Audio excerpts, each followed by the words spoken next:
Hi friends, good evening. I am doctor Ashutosh Gupta और आज हम फीटस की किडनी के बारे में बात करते हैं। ठीक है, तो जो किडनी होती है उसमें रीनल पिरामिड्स होते हैं जो कि सिक्रीटरी फंक्शंस को बनाती है। उसमें हर किडनी में तकरीबन 12 रीनल पिरामिड्स होते हैं जो कि फंक्शनिंग यूनिट्स होती है, जो कि ब्लड को फिल्टर करके यूरिन बनाती है। वो यूरिन कैलिसियल सिस्टम से होता हुआ, पेल्विस से होता हुआ, यूरेटर से होता हुआ यूरिनरी ब्लैडर में चला जाता है, राइट। और किडनी में एक रीनल पेल्विस होती है, चूँकि किडनी कंटिन्यूसली काम कर रही होती है ब्लड को फिल्टर करने के लिए और यूरिन बना रही होती है, तो टेम्परेरी यूरिन को अपने पास स्टोर करती है, जिसको रीनल पेल्विस बोलते हैं। वो रीनल पेल्विस के भी कुछ मापदंड हैं जिससे हमें ये पता चलता है कि वो कितने डायलेट हो रहे हैं। उसका मेरा एक अलग वीडियो है। आज मैं आपको ये बताता हूँ कि जो रीनल पेल्विस है वो किडनी के अंदर भी हो सकता है और बाहर भी हो सकता है। तो रीनल पेल्विस अगर एक्स्ट्रा रीनल होता है तो वो नॉर्मल वेरिएंट है। किडनी चूँकि कंटिन्यूसली ब्लड को फिल्टर कर रही, यूरिन बना रही है और किडनी का एक कैप्सूल होता है, तो अगर किडनी में जो यूरिन है जो पेल्विस में अगर इकट्ठा हो जाता है तो बैक प्रेशर की वजह से रीनल कॉर्टेक्स जो कि फंक्शनिंग यूनिट है उसमें बैक प्रेशर होने की वजह से उसको असर डालता है और फंक्शनिंग को खराब कर सकता है। तो renal pelvis meaning there by कि अगर वो पेल्विस अगर किडनी से बाहर निकल जाए तो रीनल कैप्सूल से बाहर आ जाएगा और बैक प्रेशर से किडनी पे कोई असर नहीं डालेगा, तो नॉर्मल वेरिएंट है, उसके लिए बहुत परेशान होने की ज़रूरत नहीं है, पहला। दूसरा, पेल्विक यूरेट्रल जंक्शन ऑब्स्ट्रक्शन जिसको हम पूजो बोलते हैं, वो पेल्विक और यूरेट्रल जंक्शन जो होता है उसकी एक ऑब्स्ट्रक्शन होती है।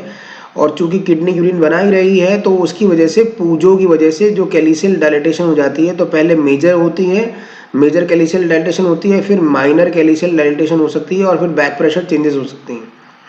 तो उस केस में हमें क्या देखने की ज़रूरत है, उसको हम एंटीनेटली कोई इंटरवेंशन की ज़रूरत नहीं है। पोस्ट नेटली भी अगर पीडियाट्रिक यूरोलॉजिस्ट होता है वो भी बेबी को ऑब्जर्वेशन में ही रखता है। वो the baby would not operate upon, pediatric urologist is not going to operate upon the baby immediately. What he is going to do is this, that he will keep the baby under observation 3 महीना 4 महीना। Moreover he will give you, अपने observation में रखता है, surveillance में रखता है। Moreover he will give some antibiotics so that कि उसको पायलोनेफ्राइटिस नहीं हो। तो इसके लिए बहुत ज़्यादा परेशान होने की ज़रूरत नहीं है, बट डेफिनेटली उसके लिए सर्जिकल ओपिनियन या पीडियाट्रिक यूरोलॉजिस्ट की ओपिनियन होना तो लाजमी है ही है। तीसरा, क्या हमको एंटीनेटली देखना चाहिए और किसकी वजह से हमें डर लगना चाहिए, वो है रीनल कॉर्टिकल डिस्प्लेजिया।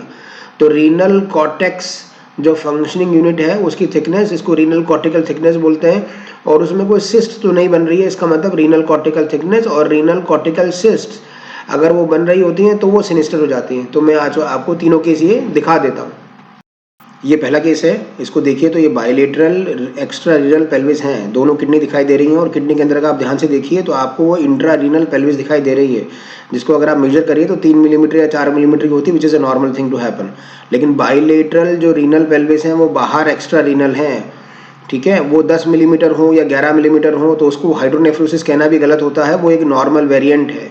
बेबी को किसी तरह की कोई परेशानी नहीं होती है इस एक्स्ट्रा रीनल पेल्विस डायलिटेशन होने की वजह से, नॉर्मल वेरिएंट है। दूसरा, ये पूजो है, इसमें पेल्विस डायलेटेड है, उसको ध्यान से देखिए तो मेजर कैलिसियल डायलिटेशन है, ठीक है। सो अब हम इसको आगे फॉलो करना है ये देख लेने के लिए कि इस केस में देखिए कि रीनल कॉर्टिकल सिस्ट आपको मिल रही है। ये रीनल कॉर्टेक्स है, इसमें सिस्ट आपको दिखाई दे रही है, तो ये रीनल कॉर्टिकल डिस्प्लेजिया, ये रीनल सिस्ट है।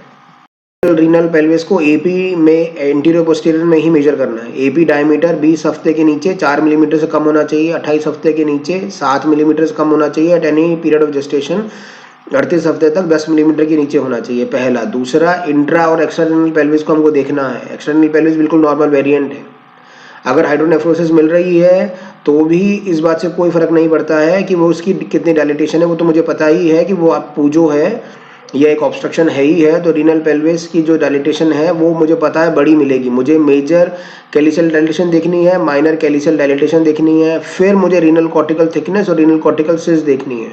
अगर ये दोनों चीज़ें मिलती हैं, रीनल कॉर्टिकल सिस्ट और रीनल कॉर्टिकल थिनिंग अगर हो जाती है तो ये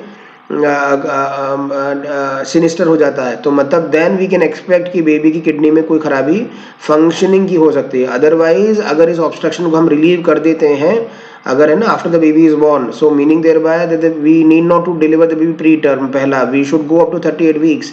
it is not an indication of doing a caesarean, right? A pediatric urologist is not going to intervene, is not going to do anything immediately after the baby is being born. Only thing is this, that he'll keep the baby under surveillance.